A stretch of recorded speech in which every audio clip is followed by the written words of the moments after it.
रूस यूक्रेन युद्ध को रोकने के लिए अमेरिकी राष्ट्रपति डोनाल्ड ट्रंप के नेतृत्व में अमेरिकी प्रशासन पूरी कोशिश कर रहा है। इस कोशिश को आगे बढ़ाने के लिए ट्रंप के दूत स्टीव विटकॉफ ने रूसी राष्ट्रपति डोनाल्ड ट्रंप से मुलाकात की। वहीं यूक्रेन के यूरोपीय सहयोगियों ने यूक्रेन को $23 बिलियन की सैन्य सहायता मुहैया कराने का भरोसा दिया है। हालांकि जर्मनी ने रूस के हमलों से निपटने के लिए यूक्रेन को वायु रक्षा प्रणाली मुहैया कराने का रास्ता बंद कर दिया है। ये रिपोर्ट देखिए। यूक्रेन रूस के बीच संघर्ष विराम कराने के लिए अमेरिकी राष्ट्रपति डोनाल्ड ट्रंप जी जान से जुटे हुए हैं, लेकिन अब तक इसमें सफलता मिलती नहीं दिखाई दे रही है। अपनी इस कोशिश में ट्रंप ने एक तरह से यूक्रेन को बेसहारा कर दिया है। जंग में अमेरिका यूक्रेन का बड़ा मददगार था, लेकिन ट्रंप के आने के बाद से स्थिति पूरी तरह से रूस के पक्ष में जाती दिखाई दे रही है। बिगड़ती स्थिति पर काबू पाने के लिए यूरोप यूक्रेन के साथ एकजुटता तो दिखा रहा है, लेकिन उसकी सुरक्षा के मुद्दे पर इनके बीच मतभेद साफ दिखाई दे रहे हैं। हालांकि शुक्रवार को यूरोपीय सहयोगियों ने यूक्रेन की मदद के लिए नया पिटारा खोल दिया। सहयोगी देशों ने यूक्रेन को $23 बिलियन की सैन्य सहायता मुहैया कराने का भरोसा दिया है। इसमें इस साल ब्रिटेन द्वारा दी जाने वाली 4.5 बिलियन पाउंड की मदद शामिल है। वहीं जर्मनी ने पहले किए गए वादे से अतिरिक्त 2029 तक 11 बिलियन यूरो से अधिक की सहायता प्रदान करने का वादा किया है। ब्रिटेन के रक्षा मंत्री जॉन हेली का कहना है कि यह अब तक का सबसे बड़ा योगदान है। हालांकि जर्मनी ने रूस के हमलों से निपटने के लिए वायु रक्षा प्रणाली मुहैया कराने में असमर्थता जता दी है। रक्षा मंत्री बोरिस पिस्टोरियस ने जेलेंस्की से साफ कह दिया है कि जर्मनी और अधिक पैट्रियट्स नहीं दे सकता है, क्योंकि उनके पास भी फिलहाल मौजूद नहीं है। उनका कहना है कि यूक्रेन को पहले ही 4 पैट्रियट सिस्टम दिया जा चुका है। जर्मनी को इसकी आपूर्ति 2027 तक ही शुरू हो पाएगी। हम अधिक पैट्रियट सिस्टम उपलब्ध कराने में सक्षम नहीं हैं। हालांकि इस तरह की रक्षा प्रणाली हासिल करने की कोशिश कर रहे हैं। उधर यूक्रेन का समर्थन करने वाले 50 देशों की नाटो मुख्यालय में हुई बैठक के बीच यूक्रेन शांति वार्ता को आगे बढ़ाने के लिए अमेरिकी दूत विटकॉफ ने रूसी प्रत्यक्ष निवेश कोष के सीईओ से सेंट पीटर्सबर्ग में मुलाकात की। इसके बाद उन्होंने राष्ट्रपति पुतिन से मुलाकात की। इस बीच ब्रिटेन के एक अखबार द टेलीग्राफ की रिपोर्ट में कहा गया है कि ब्रिटेन अपने सैनिकों को 5 साल तक यूक्रेन में तैनात करने पर विचार कर रहा है। रिपोर्ट में कहा गया है कि ये योजना मेज पर मौजूद कई विकल्पों में से एक है, जिसके तहत यूरोपीय नेतृत्व वाली सेना को यूक्रेन भेजा जाएगा ताकि रूस को किसी भी समझौते का उल्लंघन करने से रोका जा सके। हालांकि रूस यूक्रेन में किसी भी तरह की सेना की तैनाती के विचार का विरोध करता आ रहा है। इस खबर पर बात करने के लिए एसआर तायल हमारे साथ जुड़े हुए हैं। पूर्व राजदूत रह चुके हैं और विदेशी मामलों के जानकार हैं, उनसे हम बातचीत करेंगे। तायल साहब, रूस यूक्रेन युद्ध को रोकने की अच्छी खासी कोशिशें पिछले कुछ दिनों में शुरू हुई हैं। प्रेसिडेंट ट्रंप की ओर से ये कोशिशें शुरू हुई हैं।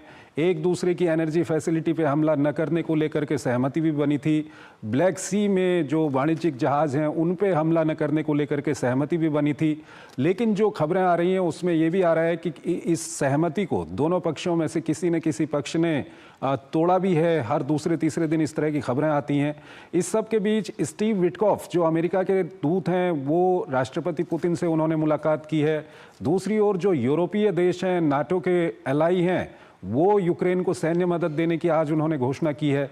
किस ओर जाएगा ये युद्ध? क्या रुकेगा भी? देखिए, राष्ट्रपति ट्रंप ने कहा था कि 1 महीने के लिए युद्ध विराम हो जाए। इसको यूक्रेन राष्ट्रपति जेलेंस्की मान गए थे, वो हम सब देखा था जो भी टेलीविजन पर हुआ था। पर उसके बाद रूस ने अपनी कुछ कंडीशंस लगाई और रूस वो नहीं माना है।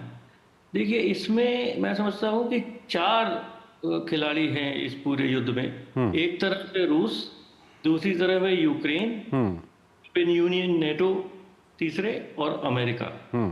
और जो कल मीटिंग आज जो ब्रसेल्स में हुई और जो भी वहां पे निर्णय लिए गए, उससे ये फ्रांस जर्मनी के डिफेंस मिनिस्टर ने सब कहा कि शांति अभी कहीं आसपास नहीं है इस युद्ध में, बड़ा क्लियरली कहा।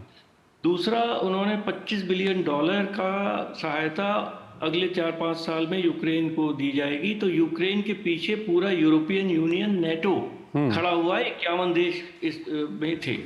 तो यूक्रेन ने अभी तक जो अपनी लड़ने की क्षमता दिखाई है कि अमेरिका, मैं समझता, पीटर हेगसेथ ने इस मीटिंग में ब्रसेल में पार्टिसिपेट किया, पर रिमोटली, वो आए नहीं, फिजिकली नहीं आए, उन्होंने ऑनलाइन पार्टिसिपेट किया। पर अमेरिका, अब जो सबसे मुख्य बात है, जो आज मीटिंग जो सेंट पीटर्सबर्ग में हुई है, राष्ट्रपति ट्रंप के जो विटकॉफ एनवॉय हैं और राष्ट्रपति पुतिन में, ये मैं समझता हूँ बहुत ही अहम मीटिंग है। और अगर राष्ट्रपति पुतिन ने फिर कुछ दबाव डालने का प्रयत्न किया तो शायद राष्ट्रपति ट्रंप कुछ नाराज हो जाएं। और उन्होंने एक बार ये धमकी भी दी थी कि जो देश इस समय रूस से कुछ भी तेल खरीद रहे हैं वो उन पर टैरिफ लगा देंगे 30-40%, और उससे एक नया ही दिशा में ये सब चला जाएगा और रशिया के ऊपर बहुत बड़ा इकोनॉमिक दबाव पड़ेगा। तो 2-3 चीजें कि इस समय यूक्रेन को नेटो से बहुत जबरदस्त सपोर्ट मिली है और वो अमेरिका के दबाव को शायद थोड़ा बहुत सहने में समर्थ होगा।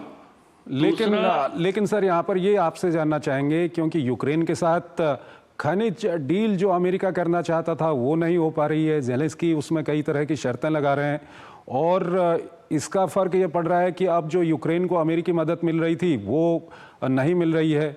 और साथ ही साथ आज जब यूरोप की ओर से कहा गया कि हम सैन्य मदद देंगे, लेकिन जर्मनी ने कहा कि जो एयर डिफेंस सिस्टम है वो हम आपको नहीं दे सकते। तो इस सब के बीच ज़ेलेंस्की काफ़ी कमज़ोर हो गए। इस पर आप क्या कुछ कहेंगे? यूक्रेन कमजोर स्थिति में है इस समय, क्योंकि लड़ाई में भी जिस तरह की स्थिति है, रशिया जो भी यूक्रेन का उन्होंने 20-25% जो कब्जे में किया हुआ है उससे वो यूक्रेन उनको नहीं हटा सकता है। ये एक रियलिटी है।